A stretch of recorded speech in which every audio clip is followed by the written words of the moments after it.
The crystal spires of the Galactic Council chamber stretched toward the artificial sky of Centurion Prime, their surfaces pulsing with the soft blue light that accompanied momentous decisions.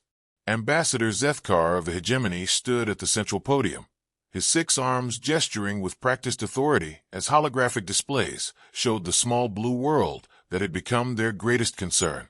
Fellow counselors, his voice resonated through translation matrices, reaching the representatives of 400 civilizations. We stand at a crossroads. For 3 solar cycles, we have monitored the rapid technological advancement of species 7749c, commonly known as humans. Their progression curve exceeds all established parameters for developing civilizations. The massive chamber fell silent except for the gentle hum of life support systems, maintaining optimal conditions for dozens of different atmospheric requirements. Representatives from gas giants, ice worlds, and plasma nebulae all focused their various sensory organs on the tactical displays floating above the assembly floor. In just 200 of their rotations around their primary star, Zethkar continued, manipulating the hologram to show Earth's recent history. They have progressed from primitive combustion engines to fusion reactors, from basic radio transmission to quantum communication networks, from atmospheric flight to interplanetary colonization. This rate of advancement is not merely unusual, it is catastrophically dangerous. Counselor Vexani of the Silicon Confederation, her crystalline form refracting the chamber's light into prismatic rainbows, chimed with harmonic concern. Ambassador Zethkar speaks truth. Our xenobiology departments project that within 50 rotations, humans will achieve faster-than-light travel. Within 100, they will possess weaponry capable of planetary destruction. Within 200, they could threaten entire star systems. The aquatic delegate from Hydros 7 rippled with agitation, speaking through bioelectrical pulses. But surely the Galactic Non-Interference Directive applies? They have not yet achieved interstellar capability. The directive, Zethkar's tone hardened, was created to protect developing species from premature contact, not to shield potential galactic threats from necessary intervention. Our quantum analysts have run 17 million combat simulations. In every scenario where humanity achieves interstellar travel, they become a dominant aggressive force within 500 rotations. Murmurs of alarm spread through the assembly like ripples in a disturbed pond. The Council had governed galactic peace for over 50,000 years through careful monitoring and occasional pruning of species that showed excessive aggressive tendencies. Never before had their predictive models shown such unanimous results. Grand Arbiter Thalmest, ancient beyond measure and representing the founding ethereal collective, materialized more solidly at the apex of the chamber. His voice carried the weight of eons. Show us the tactical assessment. The holographic display expanded, revealing Earth in devastating detail. Major population centers glowed like infection sites across the planet's surface. Orbital installations, primitive but functional, traced lazy arcs around the world. Most troubling of all, the display showed the network of nuclear weapons scattered across the planet's surface and in submarine platforms beneath their oceans. 7 billion individuals, Zethkar announced, his voice carrying grim satisfaction, divided into nearly 200 territorial groups, constantly engaged in resource conflicts. They have developed weapons capable of sterilizing their own planet, yet they proliferate these weapons rather than eliminate them. In their brief technological adolescence, they have already demonstrated the willingness to use planetary-killing weapons against their own species. The evidence was overwhelming. Footage played of human military actions throughout their history, the systematic destruction of their own cities, the poisoning of vast agricultural areas, the deliberate targeting of civilian populations. Each image reinforced the Council's deepest fears about aggressive species. But what makes them truly dangerous, Zethkar continued, manipulating the display to show human space installations, is their adaptability. When faced with resource scarcity, they innovate. When confronted with environmental challenges, they engineer solutions. When threatened with extinction, they become more dangerous, not less. Our behavioral analysts classify them as a pressure-adaptive species. They literally become more capable when faced with existential threats. The chamber erupted in concerned chatter. Pressure-adaptive species were rare and historically problematic. The last one, the Crexani swarm, had required the combined might of 300 civilizations to contain, and that conflict had lasted for over 1,000 years. Grand Arbiter Thalmest raised one translucent appendage, and silence returned instantly. The evidence is clear. The threat is unprecedented, but the ethical implications of preemptive action against a non-interstellar species cannot be ignored. We require consensus from the full council before authorizing military intervention. The voting process began immediately.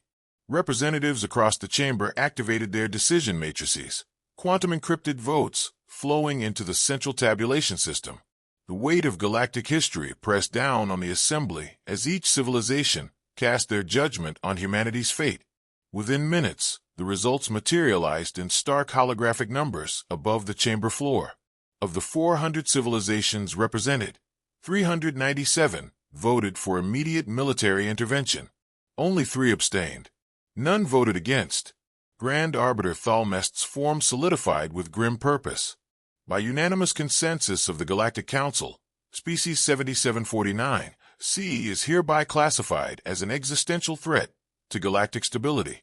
Authorization is granted for Operation Silent Dawn, the complete sterilization of their homeworld and all associated orbital installations. The die was cast. Within hours, the largest armada in galactic history would converge on a small blue world, carrying enough firepower to crack continents. Their target, a species that had never traveled beyond their own solar system. What the Council didn't know was that humanity was about to teach them a lesson about the dangers of underestimating the desperate.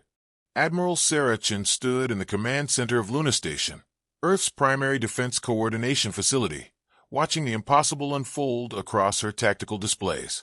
At 42, she had dedicated her life to preparing for this moment, first contact with hostile alien forces. But nothing in her decades of military planning had prepared her for the sheer scale of what was approaching Earth.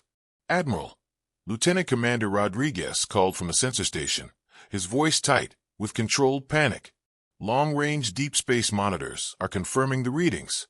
We have over 12,000 distinct energy signatures approaching from multiple vectors. Estimated arrival in 6 hours, 14 minutes.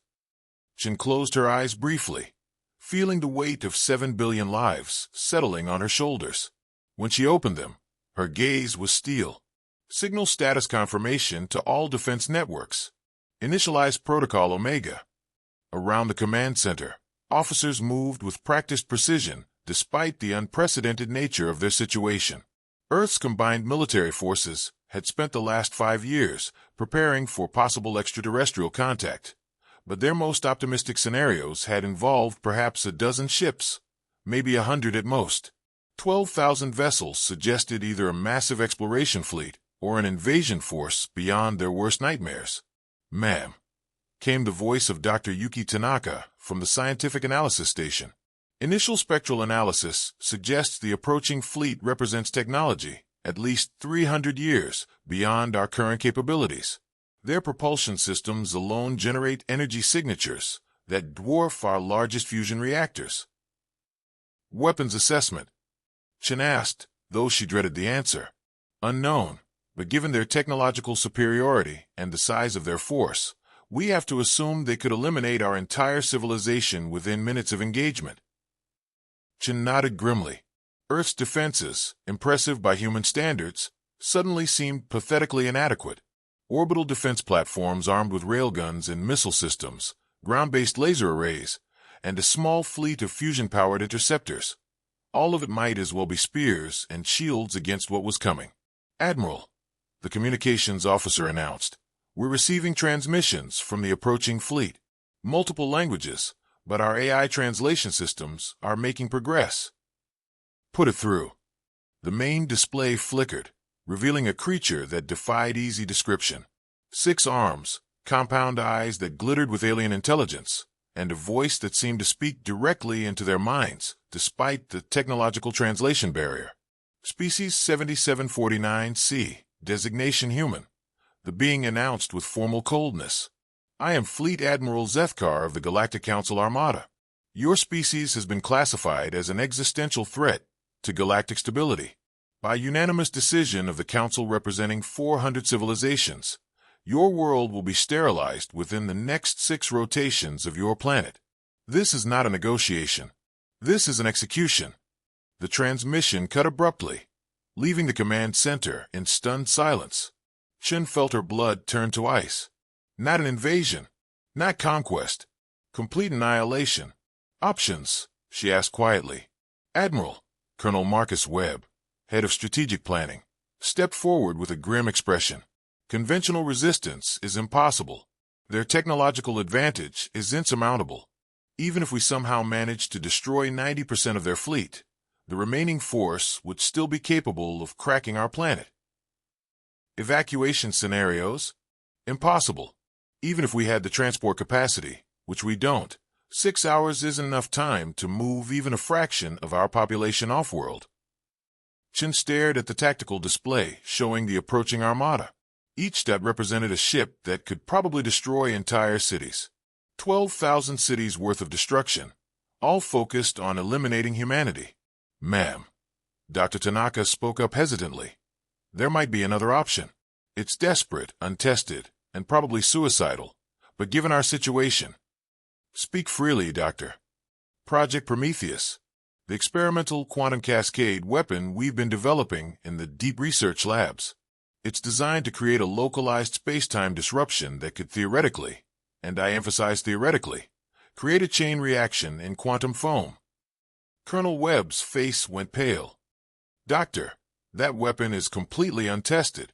The theoretical models suggest it could create an uncontrolled quantum cascade that might not stop with the target area. We could accidentally trigger a space-time collapse that consumes our entire solar system. Or, Dr. Tanaka continued, her voice growing stronger, it could create a localized disruption massive enough to destabilize their entire fleet. The energy release would be unlike anything they've ever encountered. Chen processed the information rapidly. A weapon that could save humanity or destroy everything, against an enemy that was certainly going to destroy everything anyway. Deployment requirements. The weapon needs to be positioned at the optimal intersection point of their fleet vectors. Based on their approach patterns, that would be approximately 2 million kilometers from Earth, directly in their path. Someone would need to manually deliver and activate the device. Survival probability for the delivery crew. Dr. Tanaka's silence was answer enough. Admiral Chen looked around the command center at the faces of humanity's brightest military and scientific minds. These people had dedicated their lives to protecting Earth, and now they were facing a situation where protection might require the ultimate sacrifice. How long to prepare Prometheus for deployment? 4 hours if we bypass all safety protocols and skip the testing phases. Do it. Chen's voice carried absolute authority. Colonel Webb, I need our fastest ship prepped for a delivery mission. Dr. Tanaka, I want that weapon ready for transport. And I want volunteers only for the delivery crew. As her staff scattered to prepare humanity's desperate gambit, Chen remained at the tactical display, watching the inexorable approach of humanity's executioners. The Galactic Council had calculated that humanity would fall within hours. They had no idea the humans had just decided to end the war within minutes. The only question was whether anyone would survive to see the outcome. Captain Jake Morrison stood in the hangar bay of Luna Station, staring at the sleek form of the experimental ship Defiance. At 35, he was Earth's most experienced pilot of cutting-edge spacecraft, but this mission was unlike anything he had ever been asked to do. Beside him, Dr. Elena Vasquez finished the final calibrations on Project Prometheus, a device that looked deceptively simple for something that might save or destroy everything. Final systems check complete, Dr. Vasquez announced, her voice steady despite the tremor in her hands. The quantum cascade device is armed and ready for manual detonation. Once we reach the target coordinates and activate it, we'll have approximately 30 seconds before the cascade begins. Morrison nodded, his jaw set with determination. And our chances of getting clear in 30 seconds? Honestly, negligible. The quantum disruption field will expand at near light speed.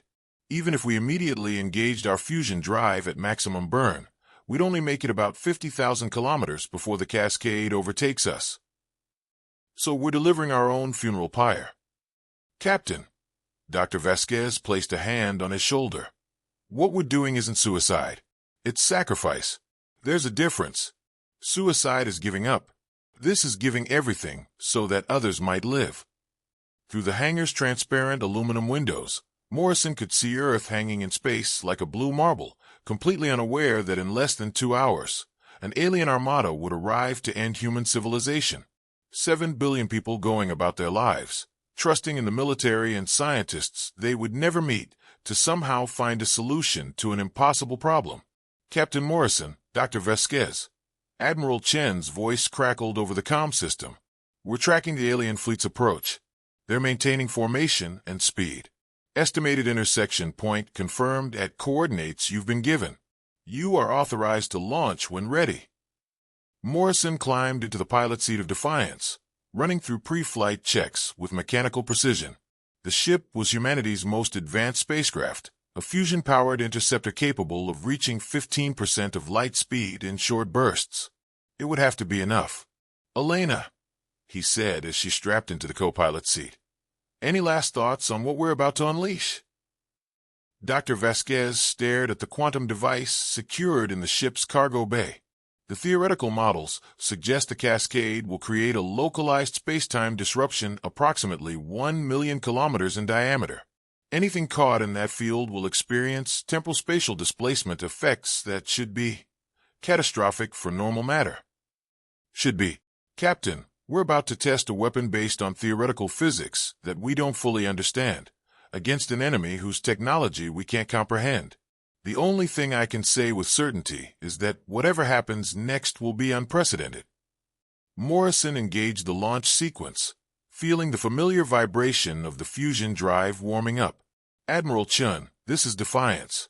We are go for launch. Acknowledge Defiance. On behalf of everyone on Earth, thank you. The hangar doors opened to reveal the star-filled void of space. Morrison fired the engines, and Defiance shot out of Luna Station like an arrow aimed at destiny. As they accelerated away from Earth, both occupants watched their home world shrink in the rear display until it was just another point of light among the stars. Contact with alien fleet in 47 minutes, Dr. Vasquez announced, monitoring their approach trajectory. Long-range sensors are picking up their energy signatures. My God, Jake, the power levels they're generating. It's like they're carrying miniature stars in their engines. Morrison focused on piloting, pushing Defiance to its maximum sustainable speed. The ship groaned under the acceleration, but held together. Behind them, Earth's defense networks were powering up, preparing for a last stand that everyone knew would be brief and futile. The orbital platforms, ground-based weapons, and the small fleet of human vessels would by perhaps minutes before being overwhelmed. 20 minutes to intercept, Dr. Vasquez reported. I'm beginning final preparations on Prometheus. Once we reach the target coordinates, we'll have one chance to position the device optimally before their sensors detect what we're doing. Assuming they haven't detected us already. At this range, traveling at our current speed, we probably look like a piece of space debris to their sensors. The real question is whether they'll notice us when we start maneuvering into position. Morrison checked their navigation display. The target coordinates were a precise point in space where the alien fleet's formation would be most concentrated, their moment of maximum vulnerability and humanity's single opportunity to strike an impossible blow. Elena, I need you to know something, Morrison said quietly as they approached their destination. When I volunteered for this mission, it wasn't because I wanted to die. It was because I couldn't live knowing I hadn't tried everything to save the people I care about. Dr. Vasquez smiled sadly. I know, Jake. That's exactly why I volunteered too. The long-range sensors suddenly erupted with activity. 12,000 distinct energy signatures appeared on their display, arranged in a formation that spoke of military precision and overwhelming force. The alien armada was massive beyond human comprehension, a fleet capable of sterilizing planets, now focused entirely on eliminating Earth. Contact in 5 minutes, Dr. Vasquez announced. Prometheus is armed and ready. All quantum field generators are online. Jake, When I give you the signal, you'll need to position us at the exact center of their formation and hold position for 15 seconds while I calibrate the Cascade parameters." "Understood. Elena, it's been an honor." "The honor has been mine, Captain." Morrison gripped the controls as the alien fleet grew larger on their sensors. In 5 minutes, they would either save humanity or die trying. The Galactic Council had predicted humanity would fall within hours. They were about to discover what happened when desperate humans decided to rewrite the laws of physics. The universe was about to learn a very dangerous lesson about underestimating the species from Earth. Fleet Admiral Zethkar stood on the command deck of the Galactic Council flagship Eternal Judgment, watching the tactical displays with satisfaction as his armada approached the small blue world that had consumed so much of the Council's attention. Around him, his senior officers coordinated the complex dance of 12,000 vessels, each positioned to deliver maximum destructive force to every inhabited area of the planet below. "Fleet Admiral," Communications Officer Velthani announced, "all battle groups report ready status. Planetary bombardment systems are charged and targeting solutions are locked. We can commence sterilization procedures on your command." Zethkar allowed himself a moment of professional pride. The operation was proceeding exactly as planned. His fleet had covered the distance from Council space in record time, maintaining perfect formation throughout the journey. The humans, primitive as they were, had no idea what was about to befall them. "Sir," the sensor operator called out, "we're detecting some activity from their orbital installations. Appears to be defensive preparations, but their weapons are laughably inadequate. Our shields could absorb their entire defensive output without registering damage." "As expected," Zethkar replied. "What about their planetary surface? Any signs of panic or evacuation attempts?" "Negative, sir. Most of their population centers show normal activity patterns. It appears they either don't know we're here or don't understand the magnitude of the threat." Zethkar found this information disturbing rather than reassuring. In his experience, species facing extinction typically displayed more obvious signs of distress. The humans seemed almost calm. It was probably just their primitive communication systems preventing rapid information dissemination, but something felt off. "Fleet Admiral," the tactical officer announced, "we will reach optimal firing position in 3 minutes. All weapon systems report ready status. Estimated time to complete planetary sterilization, 4 minutes, 37 seconds. "Excellent. Signal all ships to." "Sir," the sensor operator's voice carried sudden alarm. "We have an anomalous reading. Small object approaching at high velocity from the direction of their primary orbital installation. It's on an intercept course." Zethkar focused on the tactical display. A tiny microscopic compared to his fleet, was racing toward their formation at impressive speed for such primitive technology. "Threat assessment." "Negligible, sir. Single vessel, fusion-powered. Maximum crew capacity of 2 individuals. Even if it's carrying their most powerful weapons, it couldn't damage our smallest escort vessel." "Probably a suicide attack," Zethkar mused. Desperate species sometimes resort to symbolic gestures when facing overwhelming force. "Let it approach. We'll vaporize it along with everything else." But as the small human ship drew closer, Zethkar felt an inexplicable unease. Something about this scenario reminded him of the behavioral analyses that had led to humanity's classification as a threat. When cornered, humans became more dangerous, not less. They innovated. They adapted. They did the unexpected. "Sir, the human vessel is maneuvering into the center of our formation," the tactical officer reported. "It's stopping directly in the middle of our fleet." Every officer on the command deck turned to stare at the tactical display.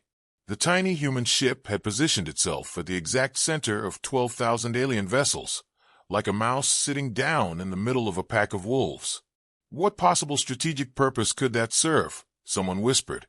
Zethkar's unease crystallized into alarm. "Full sensor sweep of that vessel. I want to know exactly what they're carrying." The sensor operator worked frantically at his station. "Sir, I'm detecting unusual quantum field fluctuations from their ship. There's some kind of device in their cargo bay generating massive amounts of quantum energy. The field patterns are.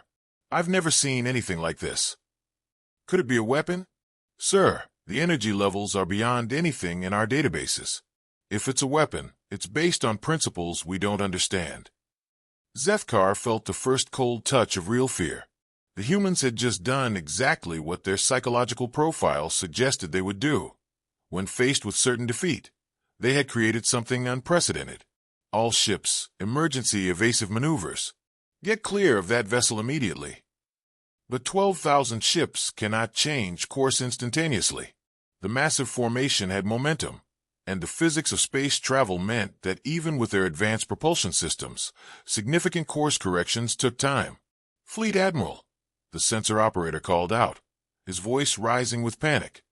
The quantum field around the human vessel is approaching critical resonance. Whatever they're doing, it's about to. The universe exploded. From the tiny human ship at the center of the alien formation, a sphere of impossible energy erupted outward at near light speed. The quantum cascade, designed by human scientists working with theories they barely understood, tore through the fabric of space-time itself. The first ships to be engulfed simply ceased to exist. Not destroyed, erased. The quantum disruption field unraveled their molecular bonds at the subatomic level, reducing vessels that had taken decades to construct into their component atoms in microseconds.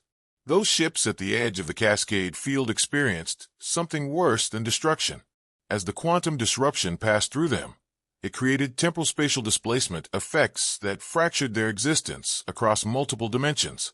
Crews found themselves experiencing their deaths from dozens of different perspectives simultaneously, trapped in quantum loops of agony as their reality collapsed around them.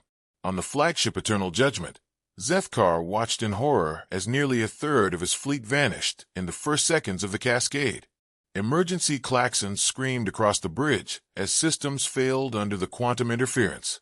"Report," he shouted over the chaos. "4,000 ships destroyed or displaced." The tactical officer screamed back. "The quantum field is still expanding. We're losing another 1,000 ships every few seconds." Zethkar stared at the tactical display in disbelief. The single tiny human ship, no larger than a shuttlecraft, had just inflicted more damage on the Galactic Council fleet than any enemy in the Council's 50,000-year history. Emergency jump. All remaining ships, emergency faster than light retreat immediately. But as the surviving vessels of the once mighty Armada fled into hyperspace, Zethkar realized with growing horror that the humans had just accomplished something impossible. They had turned certain defeat into devastating victory, using a weapon that shouldn't exist. The Galactic Council had predicted humanity would fall in hours. Instead, humans had ended the war in minutes, using a device that had rewritten the fundamental laws of warfare. As his crippled flagship limped away from Earth, Zethkar began composing a message to the Council that would change galactic history forever. Humanity was not a threat to be eliminated. They were a force of nature to be feared.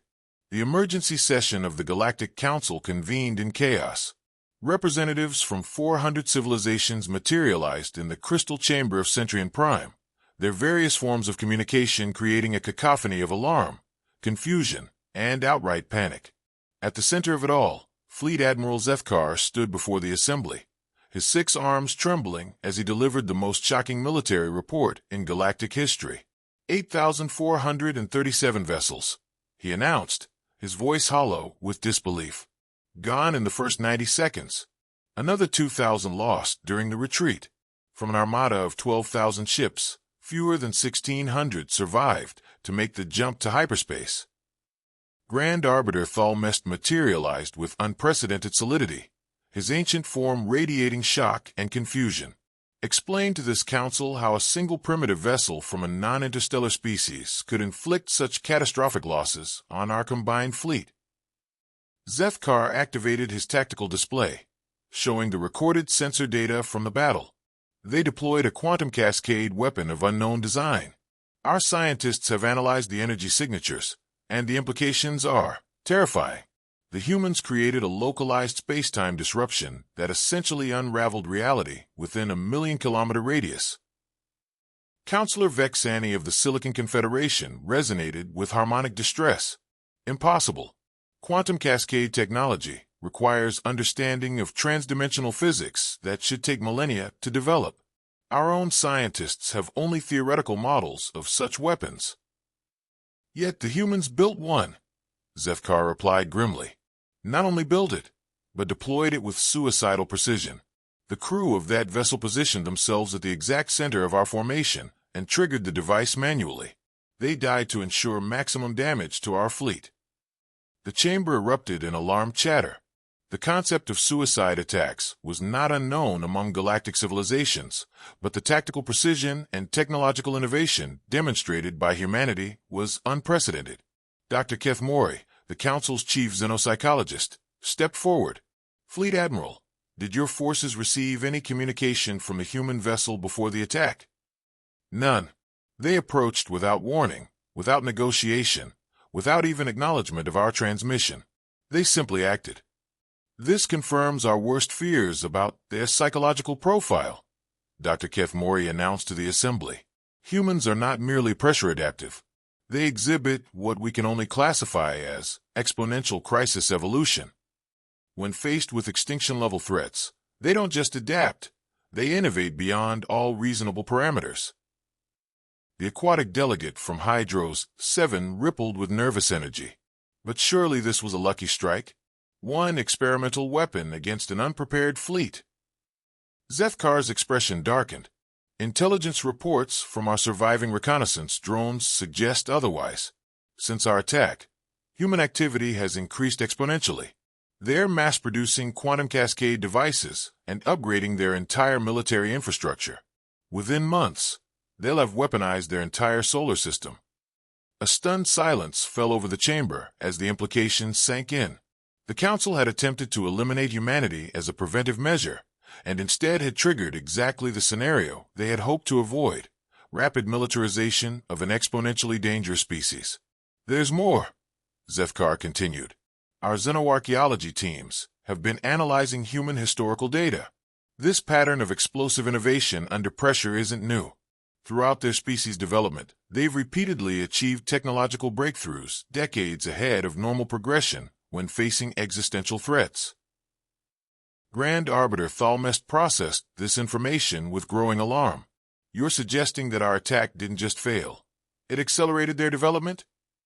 By conservative estimates, our intervention advanced their military technology by at least 50 years. Instead of preventing their emergence as a galactic power, we've created an immediate existential threat to the Council itself. The chamber's atmosphere grew heavy with dread. For 50,000 years, the Galactic Council had maintained peace through careful monitoring and occasional pruning of dangerous species. Never before had an intervention backfired so spectacularly. Councillor Jendal of the Hive Collective spoke with the unified voice of trillions. Options for containment? None, Zefkar replied bluntly. Any military action against Earth now would likely trigger even more rapid innovation. Our psychologists believe that sustained pressure could push humanity to develop weapons capable of destroying entire star systems. The only option that doesn't risk galactic catastrophe is immediate diplomatic contact. Negotiate with them? The Silicon Confederation representative chimed with incredulous harmonics. After attempting to annihilate their species, they've already proven they can defeat our military forces, Zefkar pointed out. But their initial response to our attack shows remarkable restraint. Instead of pursuing our retreating forces or launching immediate counterattacks, they've focused on defensive preparations. This suggests they might be open to peaceful resolution. Dr. Keth Mori stepped forward again. I've prepared a comprehensive analysis of human diplomatic patterns. Despite their military prowess, they consistently show preference for negotiation over conflict when dealing with perceived equals. The key word being equals. You're recommending we approach them as equals rather than subjects. I'm recommending we approach them as superiors, Dr. Keth Mori said quietly. In the span of 6 hours, they went from a pre-interstellar species to the most dangerous military force in known space. They've demonstrated technological capabilities that exceed our understanding and strategic thinking that outmaneuvered our best military minds. The full weight of this assessment settled over the Council chamber like a suffocating blanket. The Galactic Council, governing body of 400 civilizations, was being forced to acknowledge that they had encountered a species beyond their ability to control. Grand Arbiter Thalmest spoke with the weight of authority built over millennia. By unanimous emergency decree of this council, humanity is hereby reclassified from existential threat to protected sovereign species. All military action against Earth is permanently forbidden. Diplomatic contact will be established immediately to negotiate terms of peaceful coexistence. As the council session ended, representatives scattered to their home worlds carrying news that would reshape galactic civilization. Humanity had not only survived the council's attempt at extinction, they had emerged as the dominant power in known space. The species that was supposed to fall in hours had ended the war in minutes, and in doing so, had rewritten the fundamental balance of power in the galaxy. The age of human ascendancy had begun, born from the ashes of the Galactic Council's greatest mistake. Earth would never again be underestimated.